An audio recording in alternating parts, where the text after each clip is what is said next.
Welcome in, Chiefs Kingdom, to Chiefs Latest, your one-stop spot for everything Kansas City Chiefs in 15 minutes or less.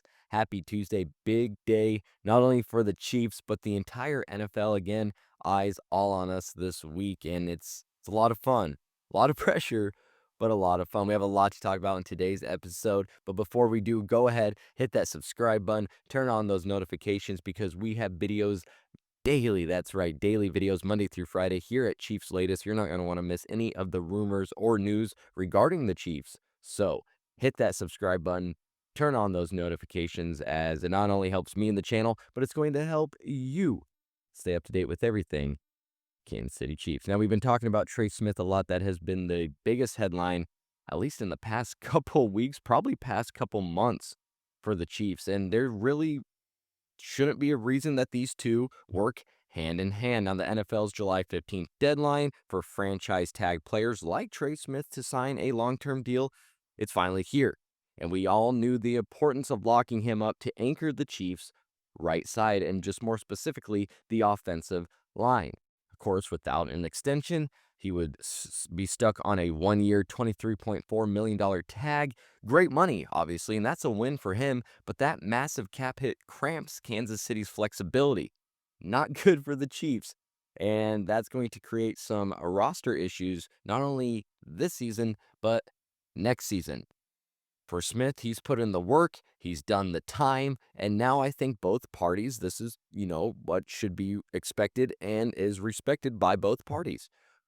This is the moment to cash in with the Chiefs, an organization that he'd be crazy to leave, honestly. Why would you want to leave, especially right now when they're getting the line better?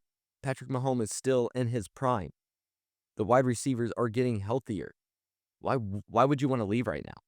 So, as training camp nears, a deal pair Smith with Creed Humphrey as a top-tier, guard center duo for the next half decade. That's just an early gift. That's beautiful. That just sounds amazing. Of course, this all matters because of that line stability. Traded Joe Tooney. That left more questions than anything about the line. But a Smith extension solidifies the right side, protects Patrick Mahomes. Everyone should be happy. And of course, too, cap management. It's going to lower that $23.4 million cap hit to about $7 million. That's $16 million free in 2025 that Beach could work with. He could address other extensions, other needs.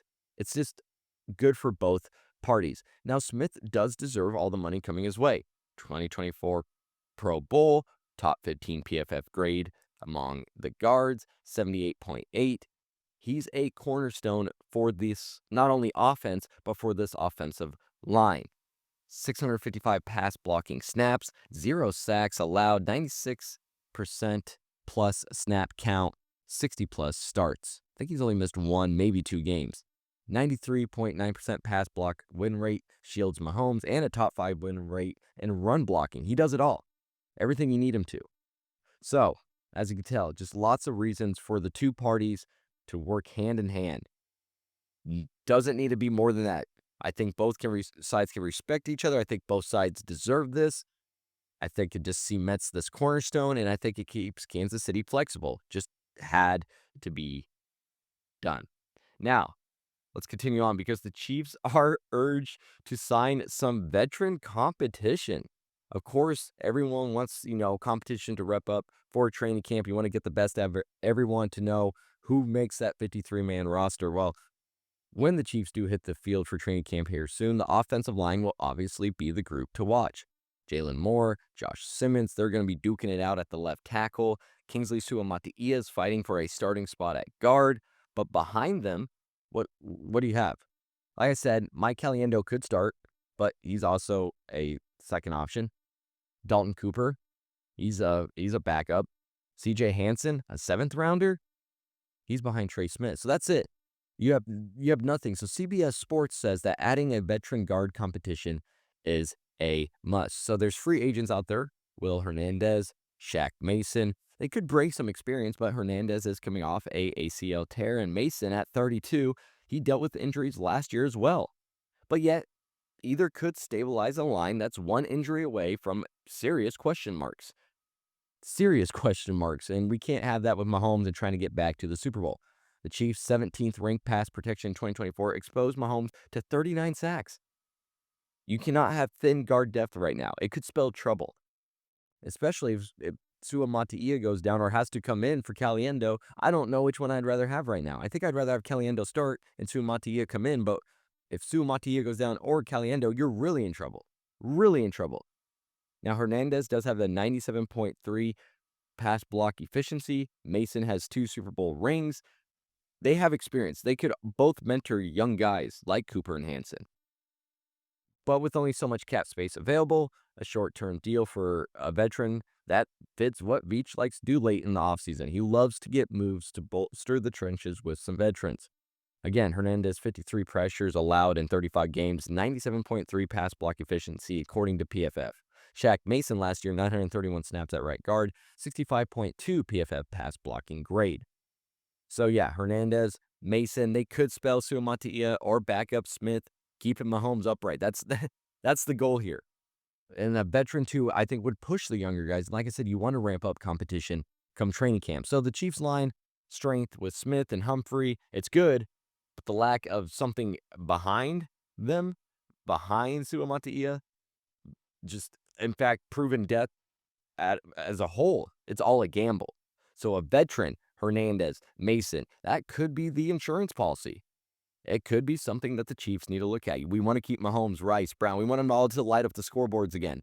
We got to keep Mahomes upright. We can't let Mahomes have happy feet. And speaking of Mahomes and the offense, we're going to talk about them here for the last 2 segments, but more specifically, the Chiefs suddenly have a new wide receiver trade target to consider. That's right. We're not done bringing in people quite yet. Now, of course, with Patrick Mahomes calling the shots, you can never have enough weapons. Never. You want to give him as many weapons as you can to see what he can truly do with his ability. The receiver room is solid. You've heard me talk about it the past couple of weeks. But I don't think they should sit out the Juwan Jennings sweepstakes because he wants out of San Fran right now. He wants out of San Francisco. This trade makes sense if we see, injuries in camp, if we see Rashee Rice face a lengthy suspension. But of course, Smith, McDuffie, Karlaftis, you have those extensions looming. Mahomes and Jones, you're probably going to have to restructure their contracts there. So I don't know if the Chiefs can or are even thinking about trying to pull this off before camp starts. There's a lot going on within the Chiefs world right now. But Jennings is a big-bodied, 6'3", 212-pound receiver coming off his best season, 77 catches, 975 yards, 6 touchdowns in 2024. That would make him a red zone threat that the Chiefs desperately need. A late-round pick for a 1-year deal and a veteran like Jennings, especially in a younger receiver room, that could be a steal, a really good steal, especially if he's coming off a great season. And we don't know about Hollywood Brown and how he's going to look coming off this injury and his recovery. Again, why does this matter? Red zone fix. Chiefs ranked 21st in red zone touchdown rate with 54.5%. Jennings' size and strength over the middle could work. Not only that, he could stretch defenses. I just think he'd be good everywhere on the field. Again, veteran with Rice, Xavier Worthy, Jalen Royals being young, Jennings' playoff experience, including a Super Bowl touchdown, that adds some grit. We know what he's been there, done that. Again, a low cost, late round pick for Jennings, $7.5 million cap. It could work, it could. But again, lots of moving parts right now, which could make this deal hard to get done at this point in time. And I don't know how long he'll stay in San Fran. But as I mentioned, the 77 receptions, 975 yards, 6 touchdowns, 83.1 PFF grade, and a 25.7% target share. That was 8th among wide receivers. Again, Brown's 15 missed games, 2024, Rice's potential suspension. I think that makes Jennings a reliable depth piece. Unlike your rookie options or even, Sky Moore, can't trust him.